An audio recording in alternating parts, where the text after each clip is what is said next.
Il est temps de nous pencher sur les bourses européennes et c'est Amsterdam qui enregistre les pertes les plus importantes où les géants du secteur des puces électroniques, ASMI, Besi et ASML chutent jusqu'à 6%. Des nouvelles sont également parvenues de Suède.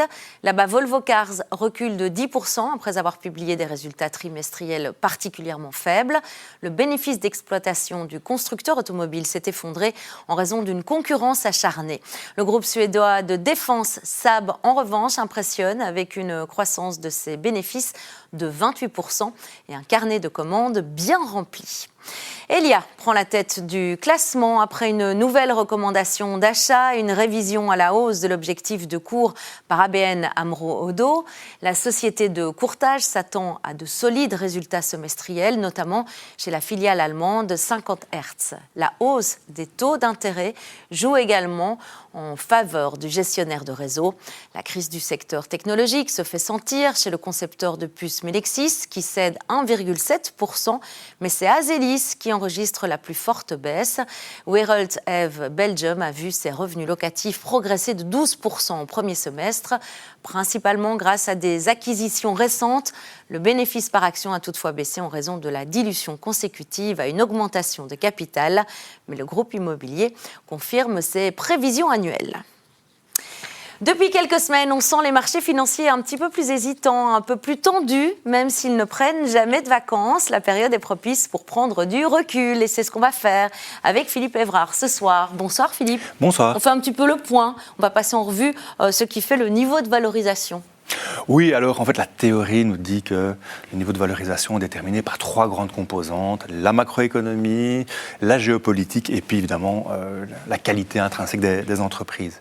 Et en fait si on regarde maintenant au niveau de la macroéconomie, contrairement à ce qu'on aurait pu penser il y a quelques semaines, quelques mois, les données ne sont pas si mauvaises que ça. Alors il suffit de prendre le graphique que je commande de temps en temps, qui est le City Economic Surprise, qui va mesurer si les données macroéconomiques sont meilleures qu'attendues, ou moins mauvaises qu'attendues.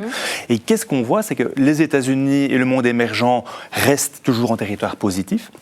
L'Europe, qui était en territoire assez négatif il y a encore de cela 3-4 semaines, a récupéré pas mal de son retard. Et singulièrement, aujourd'hui, on a une donnée qui concerne l'inflation.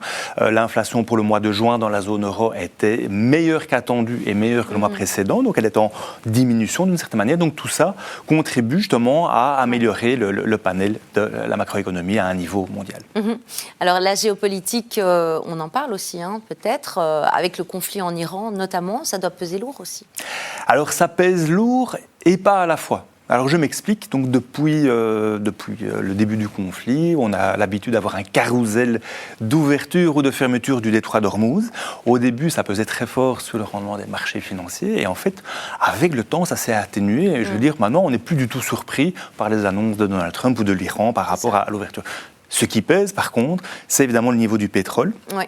Donc il faut rappeler que c'est 30% du pétrole qui transite par ce détroit d'Ormuz. Alors, un lien peut-être un peu capillotracté, mais qui peut fonctionner. Donc quand ce détroit s'est fermé, donc c'est 30% du transit mondial qui passe par là, le prix du pétrole a augmenté de 30%. Depuis début juin, donc là il y a eu des pré-accords d'ouverture, on a vu que 10% du transit était de nouveau vert, donc un tiers de ce qui existait auparavant, et bien le prix du pétrole a diminué de 10%.